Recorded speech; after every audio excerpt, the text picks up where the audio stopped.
암에 걸렸을 때 너가 의지로 이겨내야지, 항암 하지마, 그거 못 써, 몸만 나빠져 라고 하는 분이 있나요? 암은 적극적으로 치료하라고 하는데 왜 우울증은 그렇게 약 먹으면 못 쓴다더라, 이 약 먹으면 이상해진다더라 그러면서 우울증 치료를 안 하시게 하나요? 우울증이 마음의 감기라고 하는데요, 저는 이제 이 마음의 감기보다는 훨씬 더 심각할 수 있다고 생각합니다. 우울증이 심각하게 되면 죽음에 대한 사고로 이어지기도 합니다. 우울증이 일상생활하는데 너무 힘들고 절망적이 되기 때문에 나는 죽음 아니면 방법이 없다, 헤어날 방법이 없다 이러면서 심각하게 고민을 하게 되고, 보통 많이들 물어보시는 게 우울감과 우울증 어떻게 다르나요 하면, 안녕하세요. 저는 오늘 정신건강의학과의 양용준 원장입니다. 쿠쿠닥스라고 하는 정신과 관련된 사람들 사이의 일들, 의학적으로 조금 더 근거 있는 설명을 드리기 위해서 채널을 운영하고 있고요. 또한 대한정신건강의학과 의사회라는 단체에서 정책이사를 맡고 있습니다. 여러 가지 이유로 우울증 환자분들이 굉장히 많이 늘어나고 있으십니다. 실제로 2019년, 20년 코비드-19 요 이후로 전 세계적으로 우울감을 겪는 환자들이 한 2배 정도 늘어났는데요. 우리나라는 사실 2020년대 통계에 보면 우울감을 겪는 분들이 36.8%, 이래서 거의 3배 이상 늘었었거든요. 어쩌면 그때 후유증이 지금 좀 나타나기도 합니다. 실제로 이제 어떤 그런 재난 같은 일들이 있을 때 힘들 때는 으쌰으쌰해서 좀 나가고 있지만, 소위 허니문 피어리어드 그 기간이 지나면 더 힘들어지는 경우들 있거든요. 그래서 이제 코로나라는 팬데믹 이후의 후유증도 있고요. 또한 뭐 사회적으로는 SNS나 1인 가구들 이렇게 늘어나는데, SNS는 사실은 어떻게 보면 다른 사람들과의 소통을 원하는 거고 아쉬움이 있고 위하는 거지만, 그로 인해서 오히려 단절이 되는 경우들이 있거든요. 가끔 식당에 가시면 4명 앉아있는데 4명 다 각자 핸드폰 보고 있는 경우들이 있죠. 그런 상황들이 개인화된, 고립화된 개인들, 또 이런 부분들이 사회적 단절 이런 걸로 인해서 힘들어하는 분들도 꽤나 있으십니다. 또한 문제는 이제 10대, 20대 혹은 30대 이런 젊은 분들이 우울증을 겪는 것들이 많아진 그런 현상이 있고, 또 70대 이후 노인층에서도 우울증 겪는 것들이 많아졌습니다. 다만 이제 긍정적으로 볼 요소들은, 예전에는 우울증이 좀 심각하고 남한테 보이기 싫고 또 알리기 싫은 이런 면이 있었다면, 지금은 치료받는 거에 대해서 장벽이 좀 줄어들어서 우울증들을 치료받으려고 하는 진료나 의료비가 증가하는 것들은 긍정적인 것도 볼 수는 있는데요. 전반적으로 우울감을 겪는 환자가 많아진 건 사실인 것 같습니다.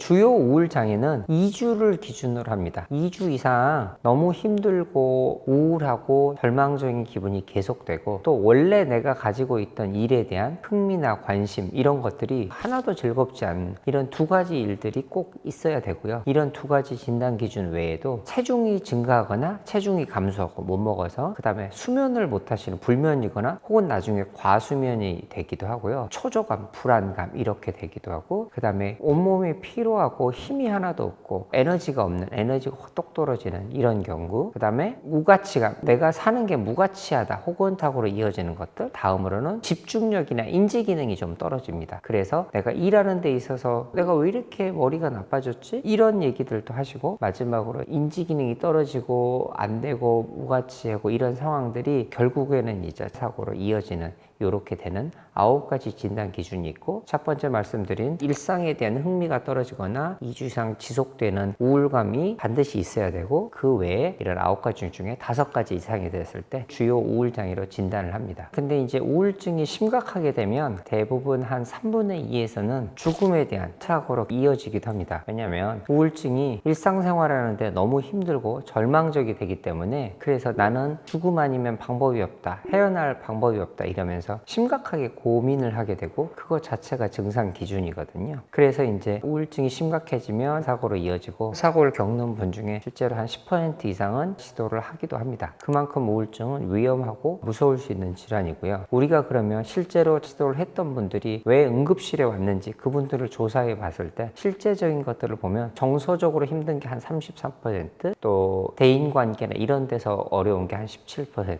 그리고 또 이제 말다툼이나 다툼이 있었을 때 한 8% 이상 되니까 실제로 이제 그런 것들이 경제적 어려움이나 가정 문제들, 사람들 관계 어려움 이런 것들이 뭉뚱그려져서 결국은 정신적인 정서적인 어려움들이 시도나 이어지게 하는 거고, 우리나라는 계속해서 수십 년째 지금 살률 1위거든요. 저희가 어렸을 때는 일본이 높았지만 일본은 많이 줄였고 보통 10만 명당 10명대인데 우리는 지난 23년에는 27.3명 요렇게까지 많이 늘어났었거든요. 그래서 어쨌든 우리가 지금 사회적으로 우울감이나 우울증이 있을 때 국가도 노력하고 있지만 사회적인 노력이 기울여져야 될 것 같긴 합니다. 그런데 이제 보통 많이들 물어보시는 게 우울감과 우울증 어떻게 다르나요 하면, 우울감은 사실은 누구나 겪을 수가 있죠. 그래서 어떤 사건이 있었을 때 스트레스를 받아서 너무 안 좋았지만 그 일이 지나가면 다시 회복이 되는데, 우울장애, 우울증은 원래 좀 안 좋은 상태에서 스트레스가 있거나 문제가 있었을 때 갑자기 뚝 떨어지게 되는 거죠. 그렇게 된 다음에 회복이, 그 일이 지나갔는데도 회복이 안 돼요. 그리고 어떤 사건에 무관하게 너무 계속 눈물이 난다거나 이런 상황들이 벌어지죠. 그래서 우울감은 하루 이틀 안 좋은 날씨가 비가 오는 거라면, 우울장애는, 우울증은 계속해서 비가 내리는 장마, 이렇게 비유를 할 수 있겠습니다. 보통들 처음에 시작할 때 잠을 못 주무신다고 하는 분들이 많으세요. 걱정이나 염려, 또 기분이 안 좋아지면서 잠을 못 주무신다는 수면 불면이 좀 많아지고, 나중에는 과수면, 너무 많이 졸리고 하루 종일 자는 이런 성향도 나타나기도 합니다. 그 다음에 식사, 입맛이 없어져서 아무것도 못 먹고 싶고, 그래서 내가 정말 암 걸리지 않았나 싶을 정도로 체중이 급격히 떨어지는데, 나중에 우울증이 오래되고 지속되면 이 우울감이나 우울증으로 인해서 비만이 초래되기도 합니다. 활동이 저하되기도 하고, 그러면서 스트레스 호르몬이 과도하게 될 때 비만 세포를 붙들어서 오히려 체중이 늘어나기도 합니다. 그렇게 일상생활이, 수면이나 식사가 달라지고, 그 다음에 이제 큰 게 일상 활동이 아예 안 되게 되죠. 너무 에너지가 없고 뭘 할 힘이 안 생겨서 괜히 가만히 누워있게 되는 경우들이 많습니다. 그래서 이제 제가 보통 표현을 네모난 침대, 감옥이라고 말씀을 좀 드리는데, 그 안에 누워있고만 싶고 아무것도 안 하게 되는, 다른 걸 할 수 없어서 누워만 있게 되는 경우들이 많고, 제 환자분 중에는 스마트워치를 봤는데 하루 종일 걸은 게 20발자국밖에 안 되고, 그러면 이제 정말 화장실만 겨우 왔다 갔다 하신 거죠. 그렇게 활동이 저하지고, 활동이 저하되면서 다른 사람들을 아예 만나고 싶지 않아요. 약속도 다 펑크 내버리고, 톡이나 뭐 메시지 와도 읽지 않고 안 만나려고 하는 이런 게 있죠. 또한 이제 활동이 저하되면서 인지 기능도 좀 많이 떨어져서, 예전에 내가 이걸 했나? 프로젝트를 했는데 작년에 했던 건데 내가 이걸 어떻게 했지? 지금은 하나도 못 하겠는데? 그렇게 인지 기능이 떨어지는, 기억력, 집중력이 떨어지는 경우들도 우울증에서 많이 동반됩니다. 이제 이런 부분들 많이 공감을 하셨는데, 여자분들은 머리가 길어서 머리 감는 것도 힘들어지는 거예요. 감고 말리고 이 과정들이 너무 괴로워서 머리를 못 감으시죠. 이런 게 이제 결국은 일어나서 식사, 수면뿐만 아니라 나를 치장하고 가꾸는 이런 자기 돌봄도 아예 안 되게 되는, 이런 것들이 큰 특징이라고 할 수 있겠습니다.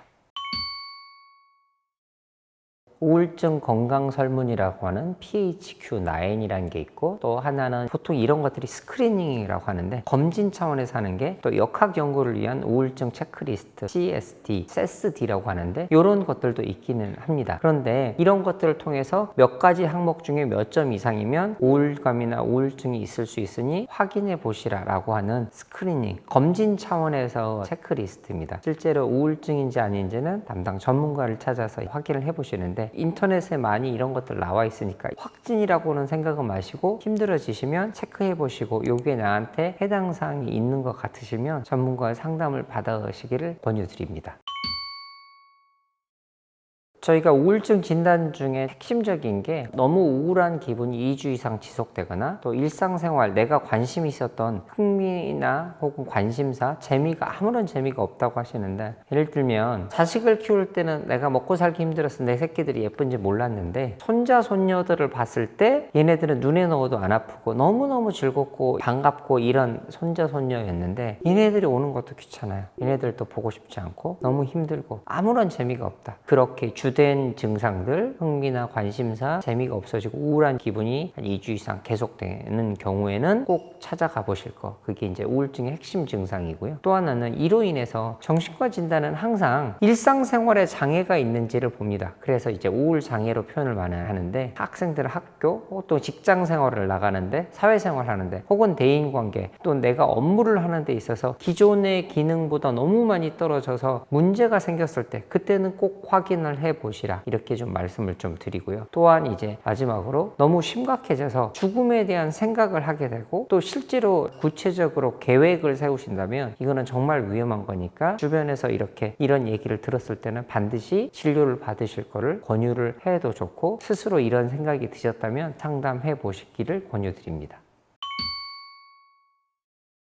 일단은 이 질문에 대해서 살짝 조심스러운 건 어떤 거냐면, 예방이니까 말씀을 좀 드리는데, 일단 우울감을 겪는 분들에게 우울증을 가기 전에 많이 움직이시라, 운동하시라 말씀을 좀 드리는데, 일단 저희한테 찾아오시는 경우는 정신과 의사들은 보통 운동하시란 말을 바로 말씀드리지는 않습니다. 이유는 지금 너무 힘들 때 에너지가 없어서 못하는 건데, 하라고 하면 할 수 있어야지, 힘을 내 하는 얘기 제일 싫어하십니다. 운동해라, 힘을 내. 힘이 있어야 나죠. 힘이 정말 없어요. 실제로 손을 뻗어서 이 물병을 잡을 수 있는, 핸드폰이 울려도 볼 수 있는 이런 힘이 없다고들 표현을 하세요. 그래서 이런 부분들은 조금은 회복이 되고 혹은 심하지 않은 경우에, 또 예방을 위해서 그럴 경우에는 말씀을 좀 드리지만, 우울감을 실제로 많이 겪고 있고 힘드시다면 조심스러운 얘기이긴 합니다. 어쨌든 예방을 위해서 말씀을 좀 드리면, 정기적으로 일상생활을 안정적으로 하시는 게 제일 중요한 예방법이긴 합니다. 일상적으로 안정적이라는 건 정해진 시간에 자고 정해진 시간에 일어나시고 규칙적인 식사를 하시는 거. 어떤 이유이냐면, 보통 정신과가 아니더라도 응급실 가거나 병원에 가서 문진을 할 때, 진료를 받을 때 제일 먼저 나오는 질문이 식사 잘 하세요? 잠 잘 주무시나요? 그 다음에 대소변 잘 하시나요? 문제 없으신가요? 이런 일들이 아무것도 아닌 것 같지만 힘들어지면 못하게 되는 거거든요. 근데 우리 사람이 동물인지라 살아가기 위해서는 이런 게 반드시 안정적으로 유지를 해야 됩니다. 결국 몸과 마음이 따로 있는 게 아니기 때문에 정신과에서는 몸이 안정적으로 되는, 이게 좀 중요하게 생각됩니다. 몸이 안 아파야 마음도 편안해질 수 있거든요. 이게 다는 아니지만 내 몸 상태를 안정적으로 유지하는 게 매우 중요합니다. 실제로 우울증 자체도 몸의 질환이라고 저희는 설명을 좀 드립니다. 뇌도 결국 몸이니까요. 우울증이 힘든 건 마음이 아픈 거고, 마음이 아픈 거는 감정이나 정서적인, 이성적인, 논리적인 부분도 마찬가지고요. 그런 부분들도 결국 뇌 기능이 떨어지는 질환이니까 몸을 안정적으로 유지하시라. 그래서 일상생활, 특히 수면을 제 시간에 자고 제 시간에 일어나시는 게 중요합니다. 수면에서 보통 이제 꼭 말씀드릴 게, 내가 어제 못 자서 4시에 잤어요, 잠을 못 자요 라고 하시는데, 그럼 몇 시에 일어나셨어요 하면 12시에 일어나셨다고 하시거든요. 그럼 보세요. 우리가 보통 12시에 자서 8시에 일어나고 8시간 정도 잔다면 하루에 24시간 중에 8시간 정도, 3분의 1 정도 주무시는 거죠. 그런데 4시에 잤으면 8시간 주무시면 12시에 일어나는 거 맞는 거죠. 그럼 12시에 일어나셨으면 16시간 후에 결국 새벽 4시에 잠이 오는 게 맞습니다. 그러니까 우리는 밀린 거죠. 그래서 항상 불면을 겪으신 분들한테 제가 드린 첫 번째 말씀은, 일찍 자는 건 안 되니 일찍 일어나는 거, 기상시간을 일정하게 하시라는 걸 꼭 말씀을 드립니다. 그게 거의 첫 번째고요. 그 다음에 식사. 나중에는 이제 감정적으로 힘들 때 뭔가를 계속 안 먹다가 안 드시다가 폭식을 하는 경우들도 많으니까, 매번 충실한 식사를 과하게 드시는 건 아니고 적절하게 정해진 시간에 규칙적으로 드시라, 이런 부분이 있습니다. 사실 장에 대한 얘기도 할 게 많지만, 우리 장에 건강한 음식이 적절하게 들어왔을 때 우리가 짜증이 덜 나잖아요. 그거는 장이 제2의 뇌라고 하는 이유입니다. 결국 장에 어떤 정서를 조절하는 수용체나 또 신경 전달 물질인 세로토닌이나 이런 것들을 장에서 만들어내서 뇌로 전달이 되는 겁니다. 그러니까 식사, 이것도 중요한 부분입니다. 그리고 마지막으로 몸을 움직이시라고 합니다. 저희가 감정적으로 너무 과도하게 됐을 때는 머리가 하얘지고 뇌 기능이 떨어지잖아요. 그러면 머리에서 아무리 우울해지지 말아야지, 불안해지지 말아야지 하지만 이게 작동이 안 됩니다. 그러면 몸이 마비가 되죠. 그럼 반대로 여기가 안 되고 있으니까 지금 나는 몸을 움직여야겠다. 그러면 탑다운, 위에서 아래로 내려온 게 아니라 바텀스업 해서 몸을 움직임으로써 뇌 기능을 살려주는, 이럴 수 있거든요. 잠깐 움직이면 기분 전환 되시잖아요. 그런 것처럼 정기 장기적으로 몸을 좀 움직이셔라. 뭐든 좋습니다. 산책이든 운동을 하시는 거. 그게 이제 기본적이지만 늘 강조드리는 답이긴 합니다. 한 가지 덧붙이자면 제가 성시경 TV 유튜브에서 봤을 때 인상적이었던 게 김한선 씨가 성시경 씨와 얘기하면서 나온 얘기인 중에 어떤 생각이 내 인생을 만들거나 하진 않는다. 결국 행동이 내 인생을 만든다. 움직이고 행동하는 거. 이런 얘기 강조하셨고 이게 굉장히 인상적이었습니다. 저는 제가 말씀드리는 일상을 유지하라는 거.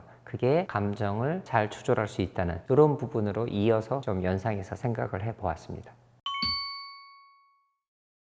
보통 이제 중년 여성분들이 갱년기 우울증 많이 얘기 드리고 또 주부가 가끔 깜깜빡깜하고 건망증 이런 게 있으신데 이게 결국은 정서적인 요인하고 많이 관련이 되어 있습니다. 그러니까 어떻게 보면 나는 일생을 살아왔고 가족을 위해서 헌신했고 가족과 같이 살아왔는데 남편은 남편대로 밖에 있고 애들은 나를 다 떠나갔어요. 아이들 보고 살아온 경우들도 많은데 이 애들이 떠나가면 내가 어떻게 할 수 없는 나 혼자 텅 빈 것 같은 소위 빈둥지 증후군이라는 그렇게 일컫기도 하는 주부가 겪는 갱년기적인 우울증, 우울감들이 있을 수 있고요. 생각보다 남성분들도 갱년기 증상처럼 겪는 경우들이 많습니다. 남성분들은 여성분보다 한 10살 정도 뒤에 남성 갱년기라고 정의되어 있지는 않지만 한 10년 뒤에 한 60세 전후를 겪기도 하는데 은퇴 증후군 이렇게 얘기하기도 합니다. 집에 왔더니 아무도 반기는 사람이 없죠. 애들은 본체 만체고 부인도 마찬가지고 같이 이제 와서 뭘 하려고 하면 귀찮게 저리 가라고 이런 얘기를 해서 결국 집에 아버님들이 제일 반기는 게 강아지나 고양이,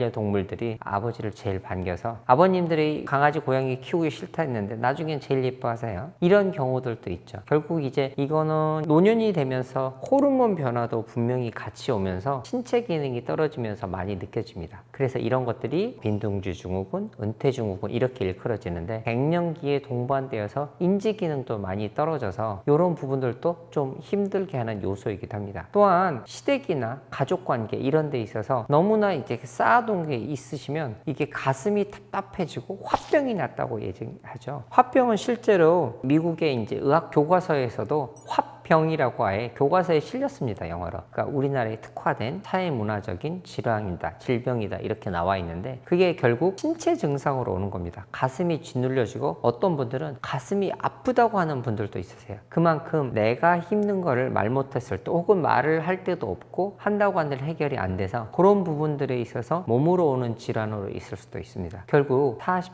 50 50대, 60대 넘어서는 내 마음보다 말보다 몸이 먼저 아픈 걸 안다. 그게 우울증이 신체 증상으로 오는 경우들이 많습니다. 그래서 몸이 아플 때는 당연히 내외과적인 검진도 하지만 혹시 내가 검사를 받았는데 이상이 없었다면 원인이 뚜렷하지 않다면 내가 혹시 우울증이 아닌지도 확인을 해 보시는 게 좋겠습니다. 또한 이제 여성분들이 에스트로겐이나 프로게스테론 여성 호르몬들이 줄어들면서 급격한 변화가 오니까 이런 때 좀 많이 흔들리신다면 산부인과에서 성호르몬 검사를 해 보시고 호르몬 치료도 생각은 해보시면 좋겠습니다. 이런 부분들이 갱년기에서 주의할 부분이기도 합니다. 우울증이 마음의 감기라고 하는데요. 이거는 이제 누구나 걸릴 수 있다. 흔한 거다. 실제로 우울증은 우리나라에는 10명 중에 1명 이상 올 수 있는 유병률이 있는데 저는 이제 이 마음의 감기보다는 훨씬 더 심각할 수 있다고 생각합니다. 왜냐면 처음에 말씀드렸던 것처럼 우울증이 굉장히 심화되면 3분의 2 이상의 죽음에 대해 생각하게 되는. 보세요. 우리나라 10대, 20대가 사망률이 예전에는 1위는 운수사고, 교통사고입니다. 그런데 지금은 젊은이들이 1위 사망률이 우리나라는 8위예요. 그만큼 위험할 수 있는 거고 대부분의 경우는 정신적인 문제가 큽니다. 특히 정서적인 부분들. 그래서 이 부분들을 주의를 하셔야 되고 우울증이 정말 심각해지면 감기가 아니라 폐렴, 폐혈증처럼 너무 전신적인 질환으로 생각을 하셔야 됩니다. 여러분 암에 걸렸을 때 너가 의지로 이겨내야지 항암 하지마 그거 못 써 몸만 나빠져 라고 하는 분이 있나요? 그렇지 않잖아요. 암은 적극적으로 치료하라고 하는데 왜 우울증은 그렇게 약 먹으면 못 쓴다더라 이 약 먹으면 이상해진다더라 그러면서 우울증 치료를 안 하시게 하나요? 만약에 경증이라면 안 하셔도 되지만 필요한 경우는 반드시 치료를 해야 합니다. 어떻게 보면 10대 20대한테는 암보다도 더 위험한 게 우울증일 수 있으니까요. 그러니 반드시 약물 치료가 필요한지 안 한지도 전문가에게 약을 쓰는 정신과 전문의를 찾아보시면 좋겠고 또 심각하지 필요하지 않다면 상담센터나 주변의 전문가들 상담을 해보시고, 그리고 정신과 가서도 상담을 할 수 있으니 내가 이 치료가 필요한지 여부는 꼭 인근의 전문가들을 찾아가시면 좋겠습니다. 다만 이제 가족분들한테 좀 말씀드리고 싶은 경우는, 우리가 의지를 가지고 운동을 해, 햇빛 보면 좋다더라, 다 압니다. 아는데 못하는 거니까 자꾸 뭐라고 하면 사이만 나빠집니다. 좋은 말도 한두 번 들어야죠. 지금은 아직 그럴 때가 아니시니 그런 말씀을 드리는 게 좀 조심스럽게 하셔야 됩니다. 그래서 우울증을 심하게 겪는 친구나 가족이 있다면 제일 큰 거는 옆에서 그들이 힘들어하는 부분들을 잘 들어주십시오. 지금 옆에서 원하는 건 들어주기를 원하는 겁니다. 아, 그래, 힘들겠구나. 아, 그렇구나. 내가 어떻게 도와주면 좋겠어?